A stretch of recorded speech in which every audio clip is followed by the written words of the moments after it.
নমস্কাৰ প্ৰিয় অসমবাসী ৰাইজসকল, আজি আহি গ'লো আৰু এটা নতুন ভিডিঅ'লৈ আপোনালোকক স্বাগতম জনাইছোঁ আৰু আপোনালোকে ধৈৰ্য সহকাৰে ভিডিঅ'টো চাওক। জুবিনদাৰ বিষয়ে আজি গুৰুত্বপূৰ্ণ আলোচনা হ'ব ভিডিঅ'ৰ মাধ্যমত, আপোনালোকে চাই থাকক। জুবিন দা জীয়াই থকা কালত জুবিনদাৰ কথাবোৰ তিতা যেন লাগিছিলে, কিন্তু বহুতৰে তিতা লাগিছিলে তেতিয়া যেতিয়া তেখেতে ডাইৰেক্ট কৈ দিয়ে ন, ঘেণ্টা মই কাকো কেয়াৰ নকৰোঁ, বহুতৰে তিতা লাগিছিলে তেতিয়া। আমাৰ শ্ৰদ্ধাৰ অসমবাসীৰ ৰাইজসকল, মুস্তফা কামাল আজাহাৰীৰ যিবিলাক আপোনালোকে এতিয়া প্ৰশংসা দেখিবলৈ পাইছে, আমাৰ প্ৰিয় জুবিন গাৰ্গক প্ৰশংসা কৰিছে, সেইটো কাৰণে তাক ভাল পাইছোঁ। কিন্তু তই কিন্তু ধান্দা নকৰিবি, ধান্দা কৰিলে ঠাণ্ডা কৰি দিম, আমাৰ ৰাইজে ঠাণ্ডা কৰি দিব, সেইটো একদম সঁচা কথা। বহুত মানুহে তাক লৈ ভিডিঅ' বনাইছিলে, কিয়নো সি মানে এটা আউল লগাই দিছিলে, বেলেগ বেলেগ ধান্দা কৰিছিলে কিবা ইউটিউবত ফেচবুকত আহি। সেইটোৰ পৰা আঁতৰি থাকিবি। আমাৰ জুবিন গাৰ্গৰ যেতিয়ালৈকে ন্যায় নহয় তেতিয়াই আমি প্ৰতিবাদ কৰি আছোঁ আৰু প্ৰতিবাদ কৰি যাম। ৰাইজে দৰ্শকে ছবি প্ৰতিবাদ কৰি আছে। দেওবাৰে কিন্তু ডাঙৰ প্ৰতিবাদ হৈছিলে, আমি তাত গৈছিলোঁ। আমি তাত গৈ পিনি কিন্তু ভিডিঅ' বনাবলৈ সেই সুযোগ নাপালোঁ, কিয়নো বহুত মানুহ হৈ গৈছিলে আৰু মোবাইলটোত চাৰ্জ নাছিলে। আৰু এতিয়া চাওক দুষ্টসকল, বন্ধুসকল, আপোনালোকে সম্পূৰ্ণ ভিডিঅ' চাওক, বহুত ধুনীয়া ধুনীয়া ইম্পৰ্টেণ্ট কেইটামান কথা হ'ব।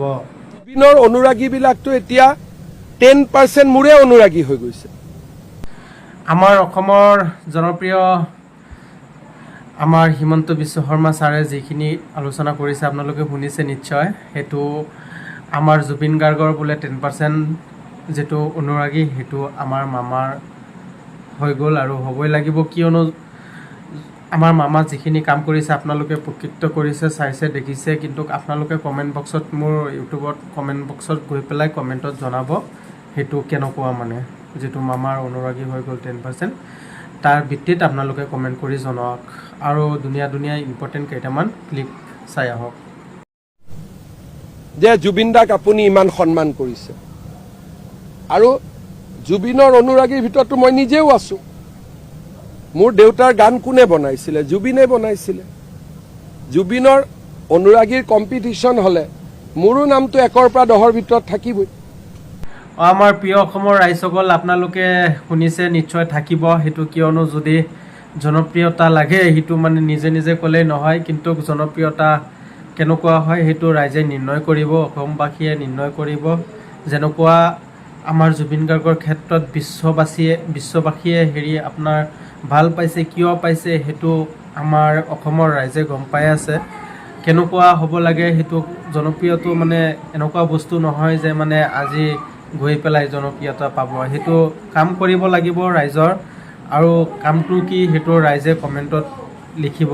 আজি কমেণ্ট ধুনীয়া ধুনীয়া কমেণ্ট কৰি জনাব মতামত, যে ভালপোৱা কাক কয় আৰু জনপ্ৰিয়তা কাক কয়, তেনেহ'লে আৰু গম পাই যাব তেনেকুৱাই। আৰু আপোনালোকে ভিডিঅ'টো চাই থাকক। ভুল হ'লে ক্ষমা কৰিব, নিজৰ ভাইটি হিচাপে, নিজৰ বন্ধু হিচাপে, নিজৰ ল'ৰা হিচাপে ক্ষমা কৰিব।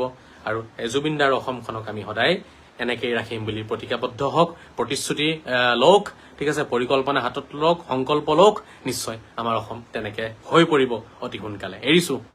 সেইটো সঁচা কথা, মানুহে ভুল কৰিছে, সেই ভুল কৰি ক্ষমা বিচাৰি আছে, ৰাইজে ক্ষমা কৰিব।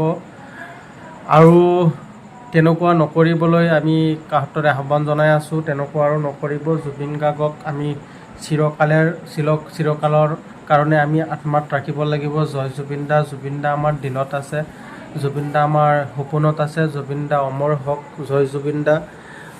গোটেই অসম নহয়, পৃথিৱীৰ প্ৰত্যেকজন মানুহে জুবিন দাৰ লৈ প্ৰশংসা কৰি আছে আৰু জুবিন দাৰ কথা মনতে ৰাখি আছে, কিন্তু পাহৰিবলৈ নোৱাৰোঁ।